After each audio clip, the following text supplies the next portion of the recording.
Hello दोस्तों, स्वागत है आपका आज की पॉडकास्ट में। बिग बॉस का नया सीज़न आ चुका है और मैं इस पे डेफिनेटली बात करने वाली हूँ क्योंकि I am a big boss fan. और बिग बॉस ओटीटी जो सीज़न 2 आया था उस पे मैंने कुछ वीडियोस बनाई थी, लेकिन बहुत कम बनाई थी। इस बार मेरी कोशिश रहेगी कि मैं और भी वीडियोस बनाऊँ या फिर हो सकता है कि मैं पर एपिसोड ही रिव्यू करूँ, क्योंकि ये सीज़न काफ़ी लंबा चलने वाला है, 3-4 महीने। तो कभी-कभार अगर स्किप हो जाए बात अलग है, अदरवाइज़ मेरी कोशिश रहेगी कि मैं पर एपिसोड रिव्यू भी ज़रूर करूँ।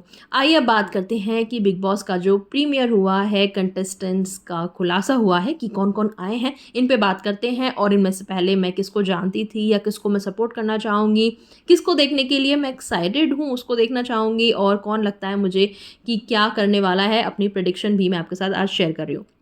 तो आइए क्विकली वीडियो को शुरू करते हैं। सबसे पहले बात करेंगे बिग बॉस की। जो इस बार थीम है वो काफ़ी इंटरेस्टिंग है। मोहल्ला थीम दी गई है, ऐसे ही डिज़ाइनिंग वगैरह की गई है। ड्राइंग रूम ऐसा लग रहा है देखने से कि एक मोहल्ला है, अलग-अलग घर हैं। 3 घर इसमें रखे गए हैं। पहला घर है दिल का घर और उसी के हिसाब से उसकी थीम है पिंक कलर की और बड़ी पीसफुल सी वाइब वहाँ से आ रही है।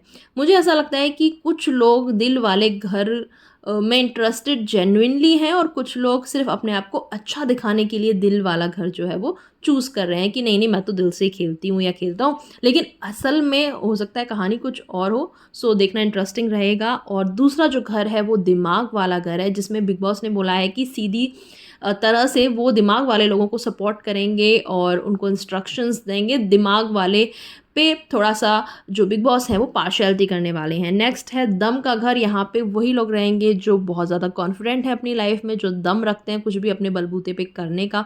तो तीनों ही जो थीम रखी गई है वो बहुत ही इंटरेस्टिंग है और मज़ा आएगा देखने में। अब बात करते हैं कंटेस्टेंट्स के बारे में और कौन से कंटेस्टेंट ने कौन सा घर लिया है उस पे भी बात करेंगे। सबसे पहले एंट्री हुई मनारा चोपड़ा की। मुझे नहीं पता था बिल्कुल भी कि ये प्रियंका चोपड़ा से रिलेटेड हैं या फिर ये एक्ट्रेस हैं। इनके जो डिस्कशन हुआ सलमान खान से स्टेज पे उसी से ही पता चला। तो ये एक साउथ एक्ट्रेस हैं, मतलब साउथ की मूवीज़ में काम किया है, बट ऑब्वियसली होता है ना कि बॉलीवुड में एंट्री करने के लिए कुछ लोग पहले ऐसे ट्राई करने के लिए साउथ की मूवीज़ कर लेते हैं। वही ये इन्होंने किया है और शायद अभी ये बॉलीवुड में एंट्री करना चाहती हूँ, इस वजह से ये बिग बॉस में आई हैं ऑफ कोर्स, ताकि सब लोग इसे जान जाएँ। शक्ल इनकी परिणीति चोपड़ा से काफ़ी मिलती है, मुझे ऐसा लगा, क्योंकि ये प्रियंका चोपड़ा और परिणीति चोपड़ा के ही खानदान से बिलॉन्ग करती हैं। प्रियंका चोपड़ा जो है वो इनके मामा की बेटी हैं, ऐसा इन्होंने कहा। लेकिन मुझे लगता नहीं कि इस बात के लिए ये प्राउड फ़ील करती हैं, क्योंकि ये बात इन्होंने डिस्क्लोज़ नहीं करी थी। और जब पूछा मुनव्वर फ़ारूकी ने, मुनव्वर फ़ारूकी जो कि सेकंड कंटेस्टेंट हैं, जो कि सेकंड नंबर पे एंटर किए हैं, उनके बारे में भी बात करेंगे। तो मुनव्वर फ़ारूकी ने उनसे पूछा कि क्या आप प्रियंका चोपड़ा से रिलेटेड हो? तब उन्होंने कहा और थोड़ा-सा हिचकिचाते हुए, मुँह बनाते हुए कहा। वेल, मुँह बनाने की तो मुझे बहुत ही इरिटेटिंग लगा। मनारा के जभी भी शॉट्स आ रहे थे वो अजीब-सा मुँह चढ़ा-चढ़ा के बात कर रही थी और अजीब से फेशियल एक्सप्रेशन बनाती है जो कि बहुत ही अजीब लग रहे थे। आई डोंट नो वो ऐसा क्यों कर रही है, नर्वसनेस की वजह से, उसका नेचर ही ऐसा है, वो तो देखने से पता चलेगा। लेकिन अगर वो जेन्युइनली ऐसी है कि बात-बात पे ऐसे मुँह आड़े-टेढ़े बिगाड़ती रहती है, तो मुझे नहीं लगता वो मुझे पसंद आएगी। नेक्स्ट कंटेस्टेंट मुनव्वर फ़ारूकी पे बात करते हैं। तो मुनव्वर जो है वो स्टैंड अप कॉमेडियन है, बहुत लोग उन्हें जानते होंगे, बहुत लोग उनके फ़ैन हैं। और लॉकअप सीज़न में ये आए थे, लॉकअप फर्स्ट सीज़न था उसमें ही, और विनर भी रहे थे। और मुझे ऐसा लगता है कि लॉकअप सीज़न में उनको काफ़ी प्रेफ़रेंस दिया गया था। हमेशा हर शो में एक शो मेकर किसी ना किसी को थोड़ा बहुत प्रेफ़रेंस देते हैं, तो वहाँ पे उनको भी दिया गया था और कहीं न कहीं उनकी इमेज क्लियर वहाँ पे काफ़ी की गई थी, क्योंकि वो जेल रह के आए थे। अच्छा, उसका रीज़न अगर किसी को नहीं पता तो वो एंटी हिंदू हैं। अपने कॉमेडी में वो हिंदुइज़्म का मज़ाक उड़ाते हैं, हमारे देवी-देवताओं का, भगवान का मज़ाक उड़ाते हैं, और इसी के चक्कर में उन पे शायद केस हुआ था, जहाँ तक मैं सही हूँ मुझे पता है कि उसी चक्कर में वो जेल गए थे। अब उसके ऊपर भी वो सिंपैथी लेते हुए नज़र आते हैं, अक्सर अपने बैकग्राउंड को लेके सिंपैथी लेते हुए नज़र आते हैं। देखिए, बहुत लोग हैं इस इंडस्ट्री में या इस दुनिया में जो बहुत ऐसी जगह से आए हैं कि बिल्कुल लो क्लास से या झुग्गी-झोंपड़ी वगैरह से, लेकिन ज़रूरी नहीं कि आप हमेशा उस चीज़ को बोल-बोल के सिंपैथी लो। यहाँ पे भी मैं डोंगरी से आया हूँ, मेरे घर में तो इतनी जगह नहीं थी, मतलब हमेशा हर जगह ये यही बोलता है, यार भैया तू आ गया ना, तू आगे की बात करना, अभी तू क्या करता है, अभी तेरा क्या पर्सनैलिटी है। हमेशा पुरानी चीज़ों को ले लेके सिंपैथी लूटता है, मुझे ऐसा लगता है। तो मुझे लगता है यहाँ पे भी इसका यही रहेगा। दूसरा, इसकी स्ट्रेटजी लॉकअप सीजन में भी देखी कि इसकी उस टाइम पे गर्लफ्रेंड थी बाहर, लेकिन इसने डिस्क्लोज नहीं किया। इसकी शादी हो चुकी है, इसका डिवोर्स हो चुका है, अपने बेटे की कस्टडी के लिए ये फाइट कर रहा था, इसने ये चीज़ कुछ भी नहीं बताई और एक लड़की के साथ ये लव एंगल बनाने की कोशिश कर रहा था। मतलब दोनों साइड से था, लेकिन ये अपनी तरफ से भी कहीं पे भी बाउंड्री क्रिएट नहीं करता है कि मतलब आपको पता है ना आपकी सच्चाई, आपकी गर्लफ्रेंड है, आपकी शादी हो चुकी है, आप शादीशुदा हो, आपका बच्चा है, लेकिन आप वो चीज़ दूसरी लड़की को बताओगे नहीं, लेकिन उसके साथ पूरा पूरा फ्लर्ट करोगे, पूरी पूरी उसे लाइन दोगे, और जब सामने वाली लड़की को आपके साथ कुछ अट्रैक्शन सा फील हो, उसकी तरफ से फीलिंग्स आ जाए, तब आप बोलोगे कि नहीं जी मैं तो बस ऐसी मजाक कर रहा था, मैं तो ऐसी बस फ्रेंडली हो रहा था, मेरी तो बाहर गर्लफ्रेंड है या मेरी तो पहले शादी हो चुकी है। तो मतलब ये इसने लॉकअप सीजन में किया था और इसकी यही चीज़ मुझे बहुत बुरी लगी थी कि तू भाई पहले बता देता। और किसी को होप्स मत दो, किसी से इतना फ्रेंडली या मतलब इतने फ्लर्टेशन वगैरह मत करो ना। तो ये चीज़ इसने एंगल खेला था, लव एंगल पहले चलाया था और बाद में थोड़ा ये सिंपैथी ले गया। मुझे लगता है यहाँ पे भी इसका यही होने वाला है, क्योंकि शुरू से ही ये मनारा चोपड़ा के साथ थोड़ा फ्लर्टिंग, हंसी मजाक वगैरह थोड़ा थोड़ा इसका चल रहा है। और मुझे लगता है इसीलिए यही रीज़न था कि इसने कमरा चूज़ नहीं किया एंड तक, बिल्कुल जब एपिसोड का एंड आया तब तक भी नहीं किया। यहाँ तक कि बिग बॉस ने खुद मनारा को और मुनव्वर फारूकी को कन्फेशन रूम में बुलाया और उसे अच्छे से समझाया कि हाँ आपको कमरा चूज़ करना है। बिग बॉस के कहने के बाद भी इसने कमरा चूज़ नहीं किया, क्योंकि मुझे ऐसा लगता है कि ये पहले सारे कंटेस्टेंट्स को देखना चाहता था और देखना चाहता था कि कौन कहाँ कैसा है, कौन से कमरे में जा रहा है और किसके साथ मेरा एंगल बन सकता है। और अगर इसे कोई नहीं ऐसी दूसरी लड़की पसंद आई तो उसे मनारा के साथ ही अगर लव एंगल बनाना है, इसीलिए इसने दिल वाला कमरा चूज़ किया। जबकि मुझे नहीं लगता कि मुनव्वर फारूकी कहीं से भी दिल वाले कमरे की पर्सनैलिटी डिजर्व करता है। वो हमेशा अपना दिमाग चलाना, खुद को बहुत इंटेलिजेंट समझना, मुझे लगता था कि डेफिनेटली वो दिमाग वाले कमरे में ही जाएगा या फिर हो सकता है दम वाले कमरे में भी चला जाए। तो वहाँ जाने की उसकी पॉसिबिलिटी ज़्यादा थी, लेकिन उसने दिल वाला कमरा ही क्यों चूज़ किया, मतलब कोई सेंस ही नहीं बन रही थी। और मुझे लगता है सिर्फ और सिर्फ इसका रीज़न यही है कि पहले उसने सारे कंटेस्टेंट्स को देख लिया और बाद में उसे लगा कि मनारा के साथ ही मेरी थोड़ी ट्यूनिंग बन रही है, इसके साथ ही मैं लव एंगल चला सकता हूँ, और इसीलिए उसने दिल वाला कमरा बाद में चूज़ किया है। बाकी आगे क्या कहानी बैठती है, मेरी प्रेडिक्शन कितनी सही है, वो तो आगे आने वाले कुछ एपिसोड्स में ही पता चल जाएगा। अब आगे बढ़ते हैं। नेक्स्ट जो कंटेस्टेंट्स हैं वो कपल आए हैं, वो हैं ऐश्वर्या शर्मा और उनके हस्बैंड नील। दोनों में से ऐश्वर्या मुझे काफ़ी बबली नेचर की लगती हैं। खतरों के खिलाड़ी में मैंने उन्हें देखा था, उससे पहले वो सीरियल्स में काम करती थी, तो मुझे काफ़ी पसंद है, बहुत पॉजिटिव वाइब आती है उससे। और मुझे ऐसा लगता है कि उसे एंटरटेनिंग रहना, अपने आसपास पॉजिटिव रहना, हंसी मजाक करना, वो वाला थोड़े नेचर की है। पर बिग बॉस में कितना चल पाती है, कितना लोग उस पर हावी हो पाते हैं, ये कितना जवाब दे पाती है, वो तो देखना पड़ेगा। इसका जो हस्बैंड है नील, शुरू से ही मुझे ऐसा लग रहा है कि थोड़ा उसके अंदर दिमाग है, स्ट्रैटेजीज़ वगैरह वो बना सकता है, क्योंकि दोनों ने ही दिल वाला कमरा चूज़ किया है। लेकिन नील कहीं ना कहीं अग्री नहीं कर रहे थे और वो कह रहे थे कि हमें दिमाग में जाना चाहिए, जो कि सही भी था।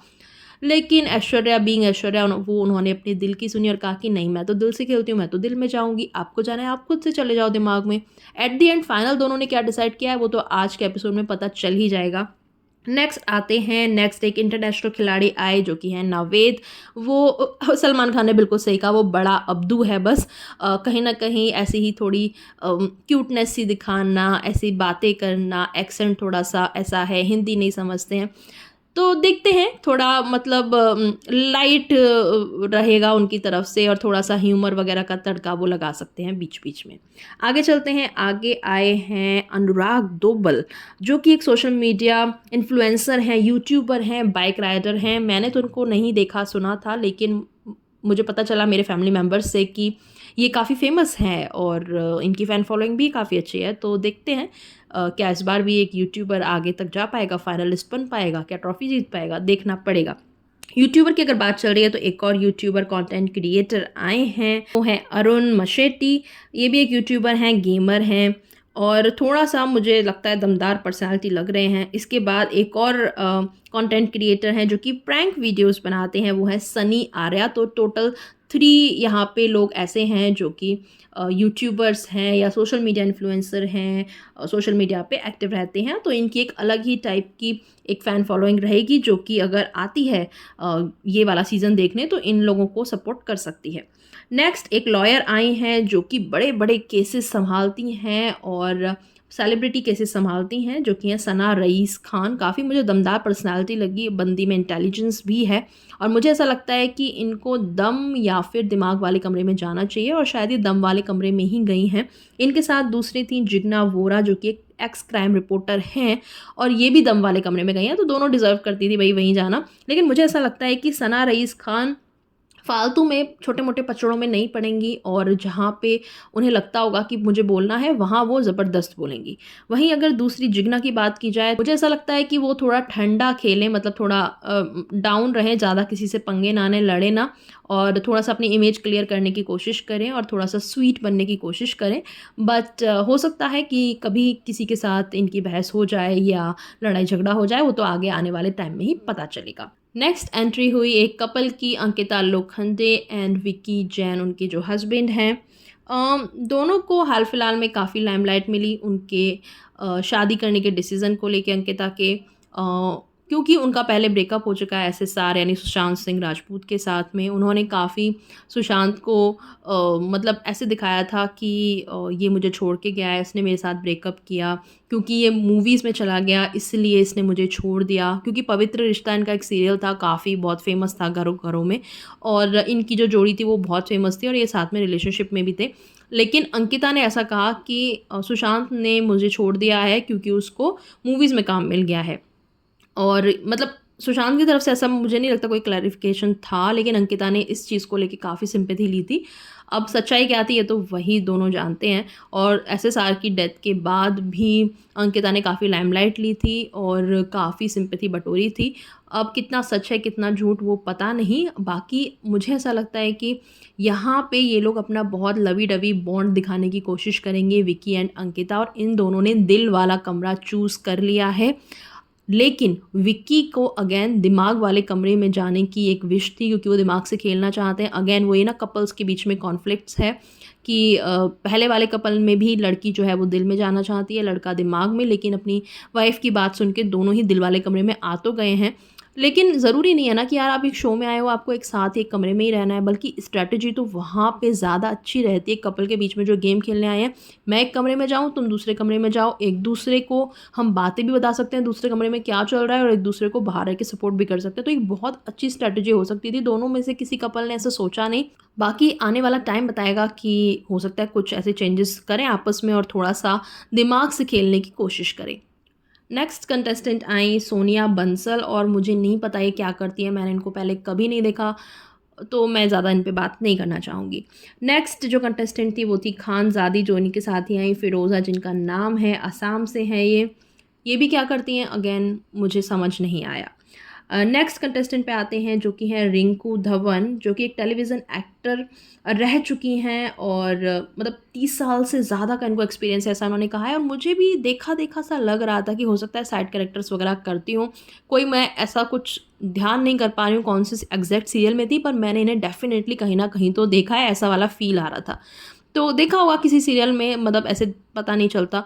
और काफ़ी टाइम से काम कर रही हैं, तो यंग रही होंगी, तो लुक्स भी इंसान के चेंज हो जाते हैं। तो रिंकू धवन आई हैं नेक्स्ट।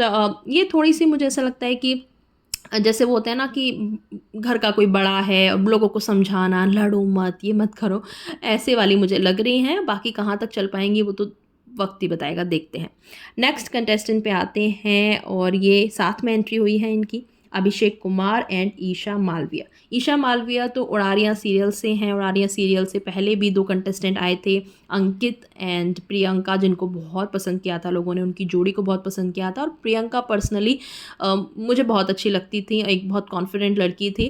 थोड़ा-थोड़ा वो ज़्यादा कभी-कभी बड़बोली बन जाती थी, पर ओवरऑल मुझे बहुत अच्छी लगती थी।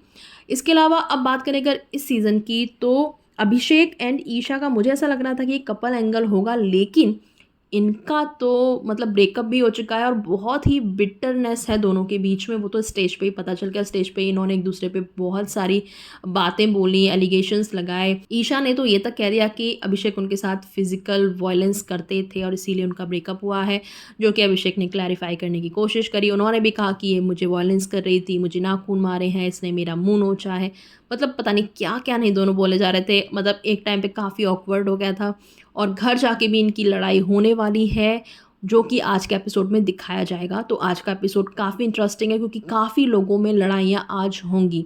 अभिषेक और ईशा के बीच में लड़ाई होगी। जो अंकिता के हस्बैंड हैं विक्की, उनको भी बिग बॉस थोड़ा बोलेंगे कि अगर आपको इतना दिमाग चलाना है तो आप दिमाग वाले कमरे में क्यों नहीं गए। अरुण मशेटी, इनकी भी एक लड़ाई होने वाली है। सनी आर्या की भी आज एक लड़ाई होने वाली है। तो काफ़ी आपको लड़ाइयाँ आज देखने को मिलेंगी, कॉन्फ्लिक्ट्स देखने को मिलेंगे। बिकॉज एट दी एंड जो बिग बॉस के फैंस हैं उन्हें बड़ा मज़ा आता है जब घर में कलेशें होती हैं, क्योंकि बिग बॉस को इसीलिए लोग ट्रोल करते हैं कि यार दूसरों की लड़ाई देखने में लोगों को बड़ा मज़ा आता है। हाँ जी, आता है तो आता है, बड़ा मज़ा आता है जब कॉन्फ्लिक्ट्स होते हैं, लोग अपना अपना पॉइंट ऑफ व्यू रखते हैं। जो ऐसे ही ठंडा रहे, नॉर्मल रहे, उसको क्या ही देखना भैया। वो तो फिर हम व्लॉगर्स को भी देखते ही है ना कि आज मैंने ये कर लिया, वो कर लिया, खाना खा लिया, ये कर लिया, वो कर लिया। वो देख सब तो चल ही रहा है ना, कुछ इंटरेस्टिंग अलग हट के देखना है, लोगों के कॉन्फ्लिक्ट्स देखने हैं, लड़ाई झगड़े देखने हैं, मज़ा आएगा बड़ा देखने में। आप मुझे बताओ कमेंट सेक्शन में आप किसके लिए एक्साइटेड हो, आपको क्या लगता है कौन विनर क्वालिटी वाला है। मुझे ऐसा लगता है मुनव्वर फारूकी डेफिनेटली एक विनर क्वालिटी रखते हैं और फाइनलिस्ट बन सकते हैं। इसके अलावा अंकिता लोखंडे मुझे लगती हैं। ऐश्वर्या शर्मा अगर थोड़ा सा अपने हस्बैंड की सुने, थोड़ा दिमाग चलाएं तो वो भी आगे जा सकती हैं। इसके अलावा जो यूट्यूबर्स गए हैं उनकी अपनी एक फ़ैन फॉलोइंग है उनकी, वो लोग भी आगे जा सकते हैं। बाकी लोगों का थोड़ा मुझे डाइसी लग रहा है कि शायद ये लोग बीच में ही निकल जाएं। बाकी तो कैसा खेलता है कोई, उस पे भी डिपेंड करेगा। चलिए आज के लिए इतना ही। आज का एपिसोड देखेंगे और उसके बाद बात करेंगे उसके बारे में। बने रहिए मेरे चैनल पे, सब्सक्राइब ज़रूर करना ताकि आप मेरी और भी वीडियो देख पाओ। जब भी मैं लाऊंगी तो तभी देख पाओगे ना, जब सब्सक्राइब करोगे तो कर लो जल्दी जल्दी से। और चलो अभी मैं चलती हूँ, बाय।